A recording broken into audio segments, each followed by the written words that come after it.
Thank you, Mr. President. We appreciate it.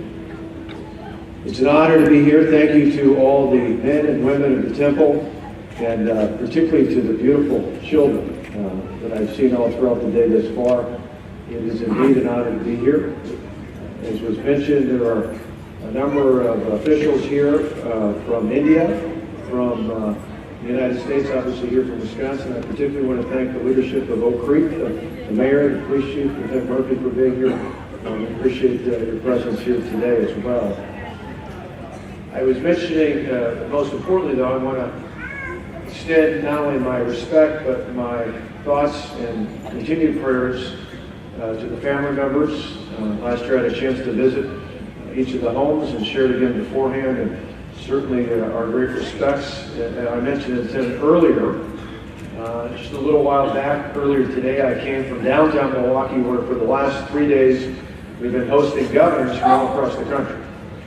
And as I told them, thank you for being in our great state and sharing in our great traditions. We show them all sorts of wonderful attractions here in the Milwaukee area. I mentioned at the end, in a serious note, I wish them good travels, safe travels, and then mention that most of them were going to be flying back to their respective states out of General Mitchell International Airport. And mention that just down the way we'd be here today in Oak Creek for the ceremony, and a number of them, including my friend Governor John Hickenlooper, the governor of Colorado, who himself had experienced not long before this day, a year ago in Aurora, Colorado, a tragic occurrence there, particularly asked to extend his greetings and his respects to the members of this temple, and particularly to the families of the Sikh loved ones. In a moment, I'm going to present to your temple president commemorative plaque on behalf of the people of the state of Wisconsin to honor the Sikhs' lives. But if you'll indulge me for just a moment, I want to put this into perspective. My sons, one of them just turned 19 at the end of last month. The other just this week turned 18 on Wednesday. They're not very old, but I can still remember where I was at on Tuesday, September 11th, 2001. Matt and Alex were in elementary school, and I can remember that day waking up, getting them ready to go to school, and obviously as all of us can remember what happened that day. I remember the days afterwards I was, as a parent, was really, by the horror, I was so worried, not just for our country, but specifically for my two sons, that for the rest of their life, they would forever remember the horror of that day on September 11th. You might remember it's a dozen years ago, but on that Friday, a few days later, the President of the United States at that time invited all of us across the country and around the world, really, to go out on our front steps and to light a candle at 7 o'clock. Early that morning, my wife had told some of her friends, some of the mothers of children at the school, that we were going to do that in front of our house. And at about 6:45, we opened the door, and much to our surprise, our yard was filled with moms and dads and sons and daughters who had really no idea what exactly we were doing, so we all wanted to be together. And so we lit a candle, each of us. We stood together in a circle, we sang God Bless America. And I remember as I looked into the candles and I saw into my young sons' faces, I realized that certainly they will never forget that Tuesday of September 11th. But more importantly, they'll remember that Friday. And the reason they'll remember that Friday is because instead of what happened on Tuesday when physical towers came down and thousands of innocent people were taken from this earth, certainly they'll remember the importance of that day as well. But they'll remember the unity. People together from all across our country, and as we saw later, all around the world, said, you know what? We're going to stand together. We're not going to be taken down. We're not going to be hateful or vengeful. Instead, we're going to share together.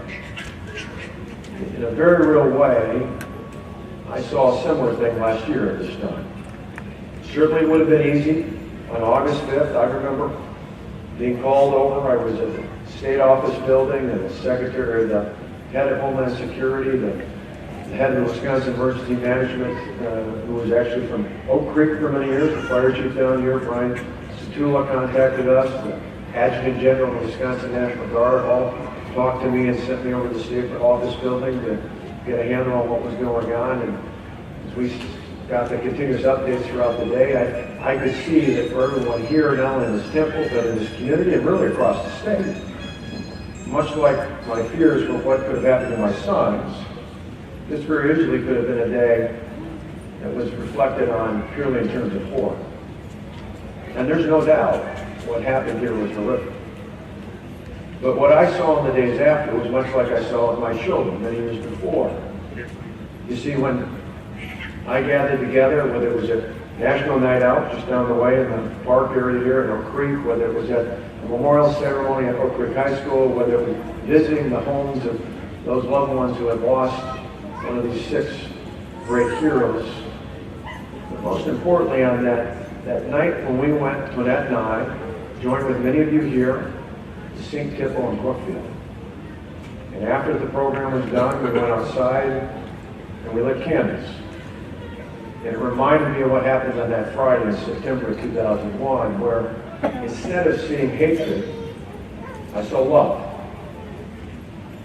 My father long ago retired, but he was a minister, and one of his favorite things he mentioned from the pulpit was a comment that Martin Luther King said many decades ago. He said that darkness can't drive out darkness. Only light can do that. And hatred can't drive out hatred. Only love can do that. What you showed last year, certainly the members of this temple and others in the Sikh community across the state, around the country and around the world, those in Oak Creek who joined with their neighbors here at this temple and support, and really people all across the state and around the country, you ultimately showed us that those words are still alive today.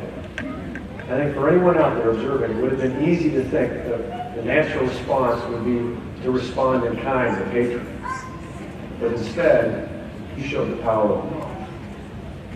And as horrific as that day's occurrences were, and as painful as it is to lose those sick loved ones, not only for their family, but their extended family here at the temple and throughout the community, the brightest moment out of all this is that, yet again, you show this community, this state, this country, and the world that love can triumph. On behalf of all of us in the state of Wisconsin, we appreciate that. And again, to the temple president, I ask on behalf of all the members here to present you with a certificate of commemoration honoring all 6 of the victims of this tragedy, but equally as important, not only remembering them in death, but recognizing the wonderful life and impact they had on the families, on the Sikh temple, and in the larger community here in the state of Wisconsin. Thank you.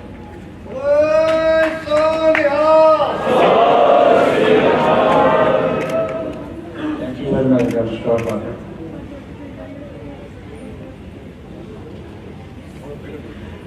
Thank you so much, Mr. Scott Walker. I still remember the thing that happened, and Mr. Scott Walker went to every single victim's home with us. And he has really big heart, and he has really, I see that day since the things that happened. And he was with us. I can tell how much pain he had when he saw the things that was happening. So we are so much thank you, so much really our all community, in behalf of all Sikh community and everybody, and like we like to our president, Sofa. Bole So Nihal.